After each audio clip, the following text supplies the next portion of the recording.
But the key to us right now, and the thing I really want to challenge you on as you think about next year, is the presidential race.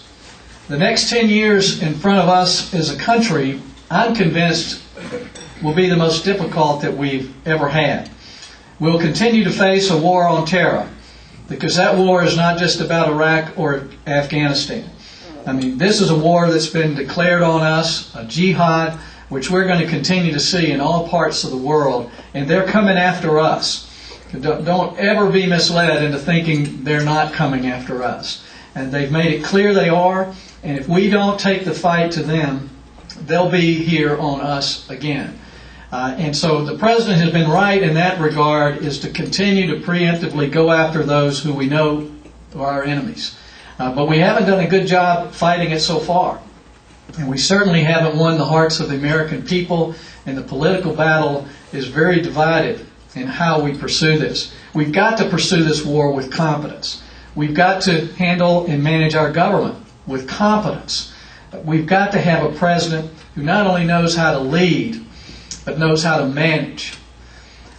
And that's the primary reason that I've lined up behind Mitt Romney. And I don't want to take too much of your time twisting your arm for my candidate. But folks, I spent most of my life in business, and I see a real difference between CEOs who know how to manage things and people who've been in politics who know a lot about talking about things.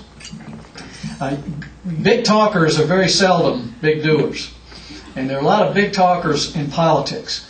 But what we need from a president is someone who can lead the world, who can put a vision out in front of the American people and inspire us to follow that vision and to make it a reality.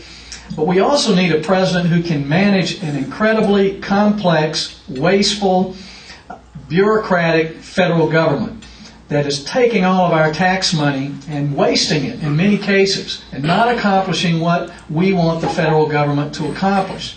This incompetence has even worked its way into our military, which was the one thing at the federal level we could always point to that's working.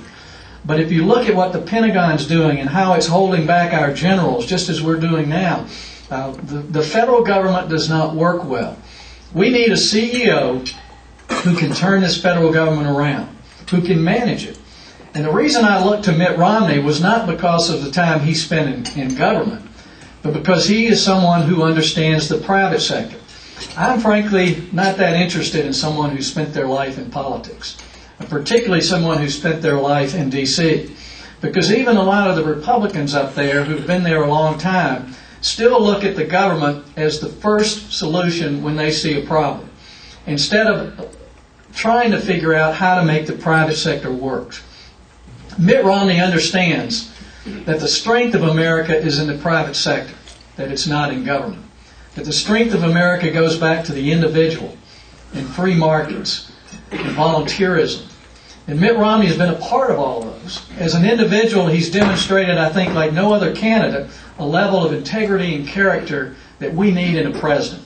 He's been married 36 years. He's got 5 sons and 5 daughters-in-law, 10 grandchildren, and his family life has just demonstrated the values that we want demonstrated in America.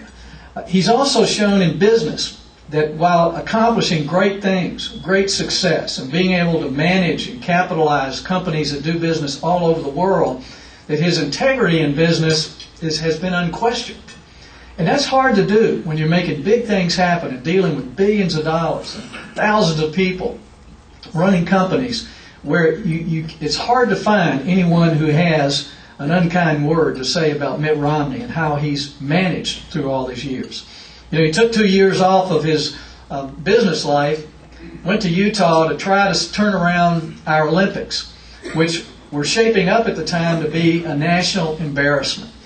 And if there's one thing America wants right now, is we're tired of losing. I mean, we're tired of getting beaten down. We're tired of being criticized by the world. I mean, we want to be winners again. I think that's what's underneath. What we want a coach who can make us win. And I think when you see someone like a Mitt Romney go to an Olympics, where he's dealing with countries and teams from all over the world, he's dealing with all kinds of financing, and the Olympics were way in debt, way behind schedule. And he pulled that off in a way that made America proud, made us feel like winners, created a showcase for what we could be as a country. And you look at that and you think, but this guy knows how to turn things around. He knows how to manage things. He's not a big talker, he's a big doer.